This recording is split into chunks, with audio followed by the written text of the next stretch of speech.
He ran the Clinton investigation, he runs the Russian investigation, and he hates the president. But your report says while his bias cast a cloud, it didn't impact final decisions. Is that accurate? Bias is all the way through this, and I'm sorry that you were not able to see that. In this country, we cannot live in a world where unelected people at the FBI get to shelter someone who I believe was actively working against the president. What is more textbook bias than prejudging this investigation before it's over and this one before it begins?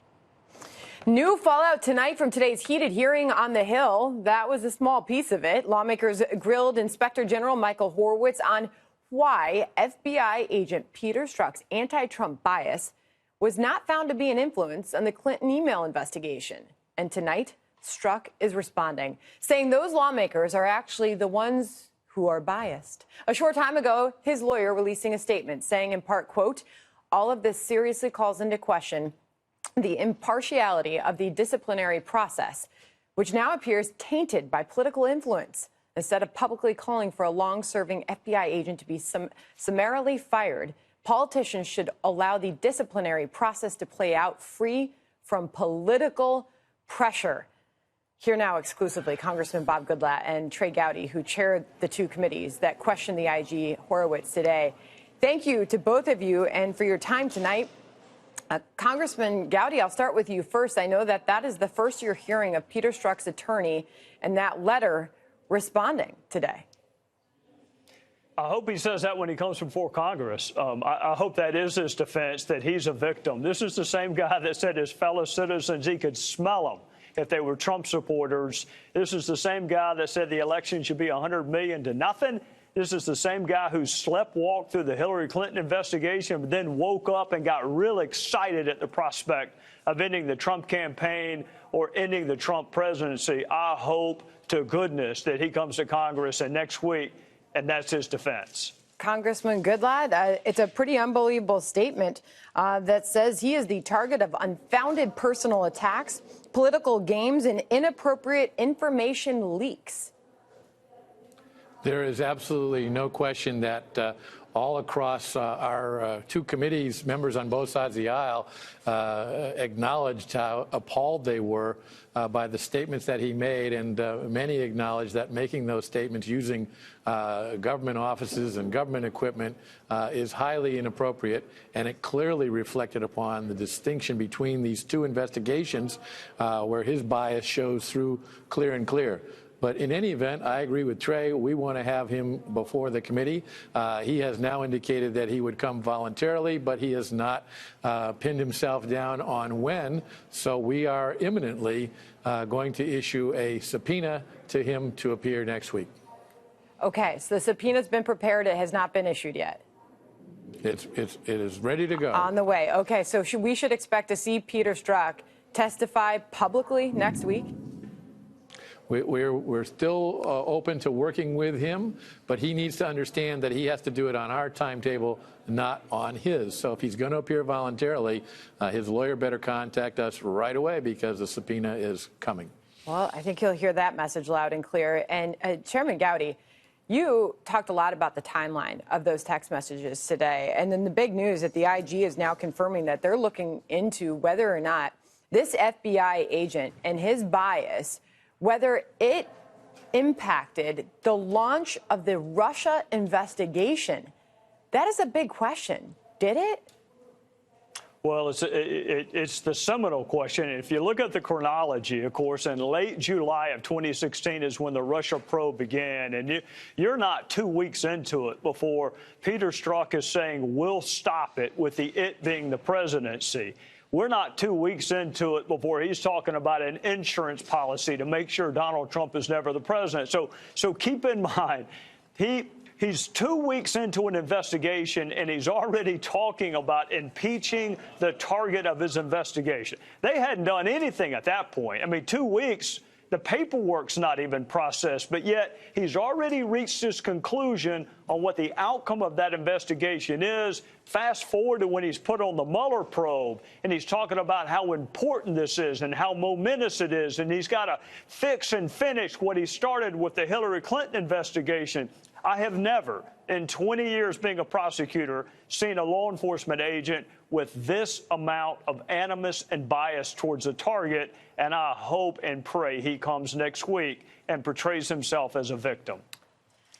I think a lot of people at this point, based on that setup, are going to want to see that as well. But Chairman Goodlatte, as far as now the IG confirming that they are looking into Peter Strzok, those text messages, his role in the launch of this Russia probe, what more, after those hearings wrapping up today, what more do you want to know? Well, there's a lot of things that the Inspector General was not tasked with looking at, but he also, let's just note that same Peter Strzok was deeply involved, the lead investigator in the Hillary Clinton email investigation, and at the same time he was making the statements that Trey just referred to. He was also helping a process that bent over backwards to not follow proper investigative procedures with regard to former Secretary of State and then presidential candidate Hillary Clinton. That is a shocking contrast that should never be allowed again to occur in the Federal Bureau of Investigation. And so we have to continue to pursue that to make sure that the 2020 presidential election or any other future investigation is not tainted by this kind of bias and not tainted by the inappropriate procedures. Happy with the way things went today, Chairman? I thought it was a very good hearing, and I think that many people were today on both sides of the aisle acknowledging that the decision that was made by President Trump, some of them didn't use his name, as recommended to by Deputy Attorney General Rosenstein to fire James Comey, was the correct decision. Chairman Goodlatte and Gowdy, I know it was a really busy day for you, a busy day in Washington, and thanks for coming on the program tonight. We appreciate it. Yes, ma'am. Thank you. Thank you. It was another day of some pretty intense questioning for the Justice Department Inspector General today. At issue, what part politics and prejudice played in the FBI's investigation of the Hillary Clinton email scandal and, by extension, the ongoing probe into Russia election interference. Chief Intelligence Correspondent Catherine Herridge is watching it all here from Capitol Hill. They prejudged the outcome of the Hillary Clinton investigation before the investigation ended, and these exact same FBI agents and attorneys prejudged the outcome of the Russia investigation before it even began. During a second day of marathon testimony, lawmakers pressed Inspector General Michael E. Horowitz over what Republicans describe as political bias at the FBI, impacting both presidential campaigns. They point to a newly discovered August 2016 text between FBI agent Peter Strzok and FBI lawyer Lisa Page saying they would stop Trump from being elected. I wonder who the we is, and the we'll stop it. If we can go through a couple of them, or the broader or a broader group beyond that. We have found 3 additional FBI agents. And some transition to the Russia Special Counsel investigation. Do they still work for Mueller? That's my understanding is no.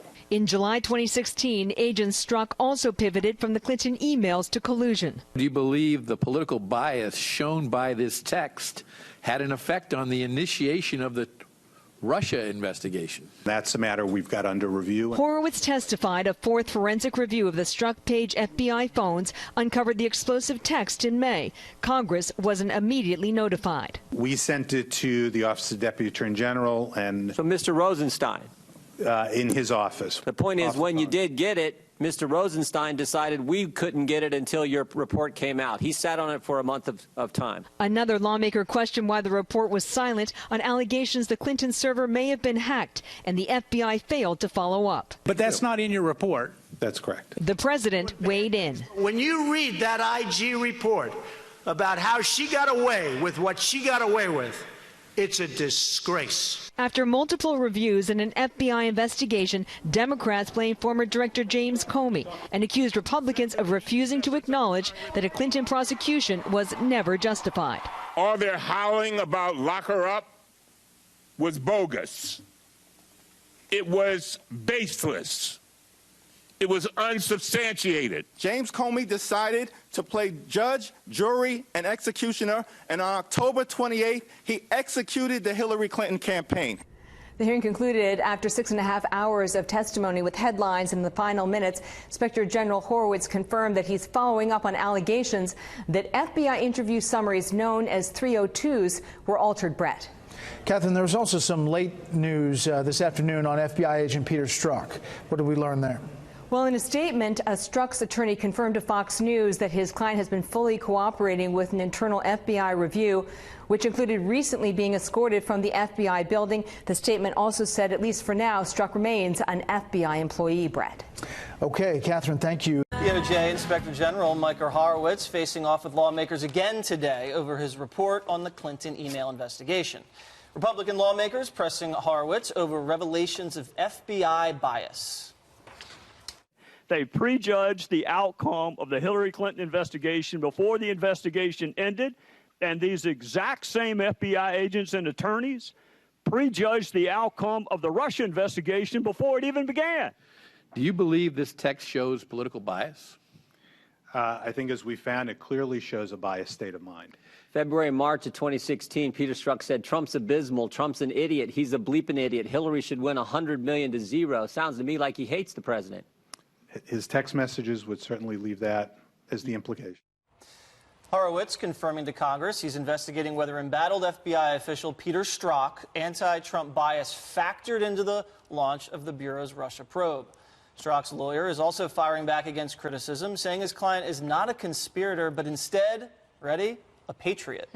All right, Kimberly, we're just getting word from Strzok's lawyer. Apparently he's been escorted out of the FBI office building today. Well, I hope after listening to Trey Gowdy today that he speed dialed the best Washington D.C. defense lawyer, and I mean that seriously, because if you listen to Trey earlier today, it was quite compelling and persuasive. He was quite insistent and really fired up about the whole thing. And when I was listening to him, it's like, wow, he's really kind of made the case against not only Strzok but Comey, and McCabe.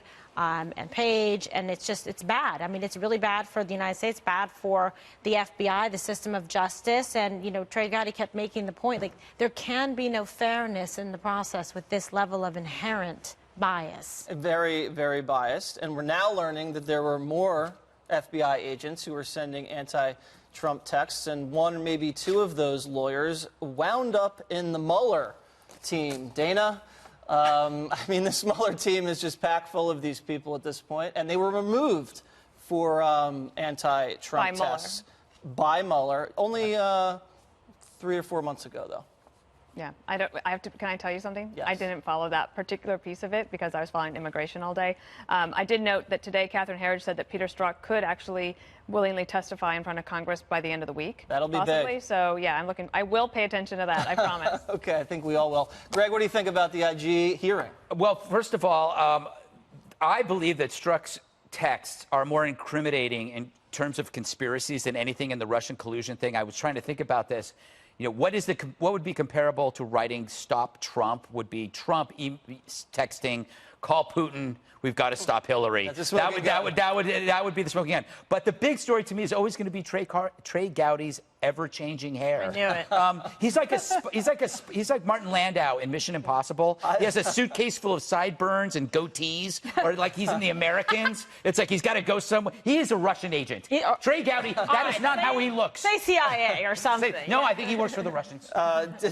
He's a national man of mystery. And by the way, he is. I think the beard is very becoming, although his politics sometimes is not so becoming. Look, yes. I actually did watch it. It's better than watching soap opera in the middle of the day.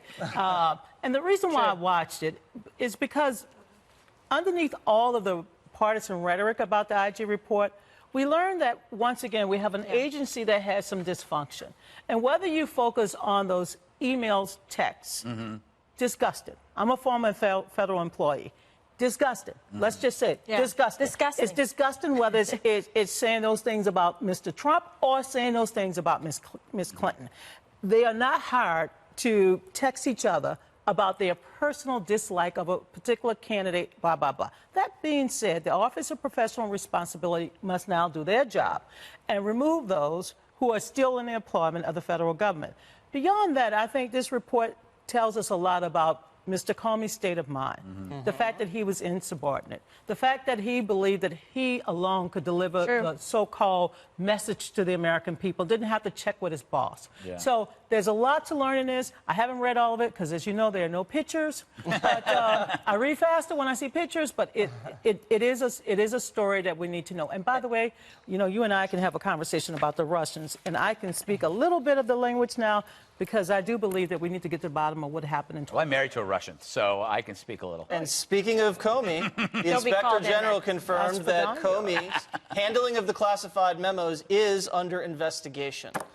So everyone's under investigation at this point. You will be soon. Are we going to do another kumbaya at the end of this segment? Yeah, we agree. Yeah, sure. Can we agree, though? Yes, the FBI is in complete dysfunction. Can we agree, though, that these things, they're like soccer? It's like 0-0 at halftime. Like when you're watching these things, it's like soccer. Did you prepare that 0-0 at halftime. I don't know if this was a tie. I think this was a slam dunk by the. But then the next one will be. You wait till a minute 38 and the guy scores, and you're like, "Thank you, I want to turn this." It's like soccer where you cheer a pass. Yeah. Well, I think Trey Gowdy scored today. Yeah. Well, with not just because of his goatee. All right.